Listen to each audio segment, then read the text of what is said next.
First up, the first story that we are taking up on the show, which is Russia and the Russian advances. Fastest advance since 2023. What has changed? Well, 470 square kilometers seized in 30 days. We tell you more, but first up, let's get you that story.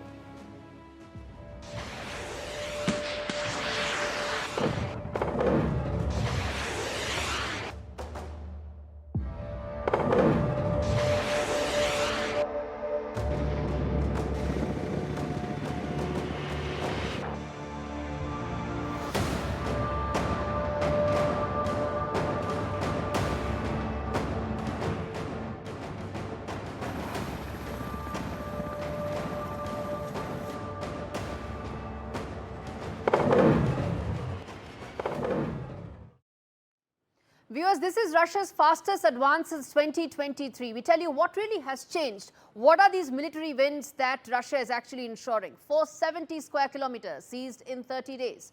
Ukraine is now under tremendous pressure.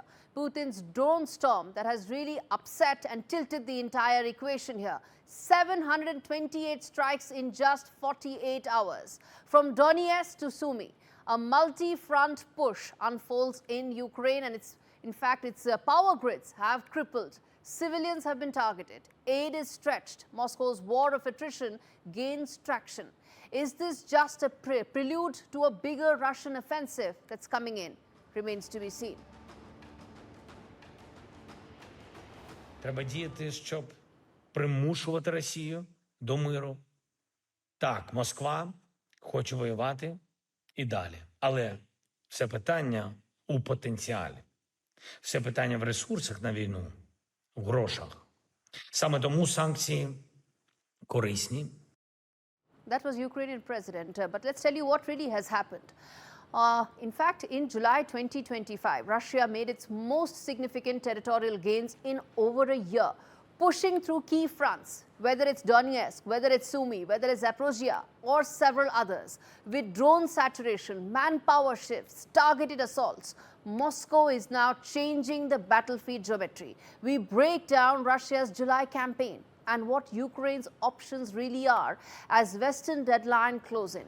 Here's what Moscow achieved in 30 days and what it signals for months ahead.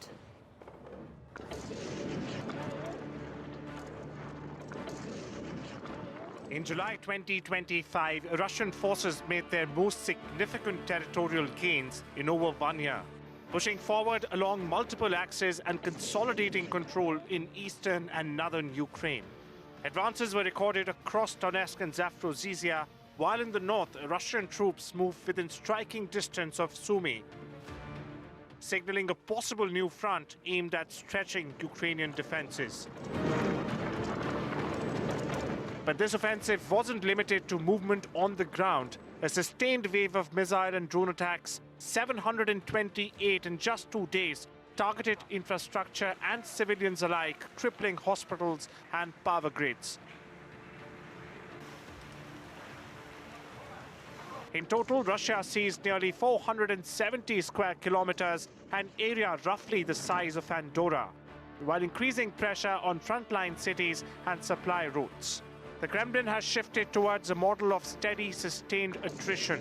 Small unit raids, saturation strikes, and deepening control over occupied territories through enforced Russification and militarized youth programs.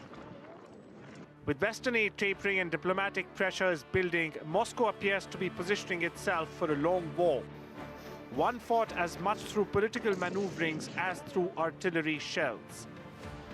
Russia's July campaign was methodical, deliberate, and strategically costly for Ukraine. And it may only be a prelude to what's coming next.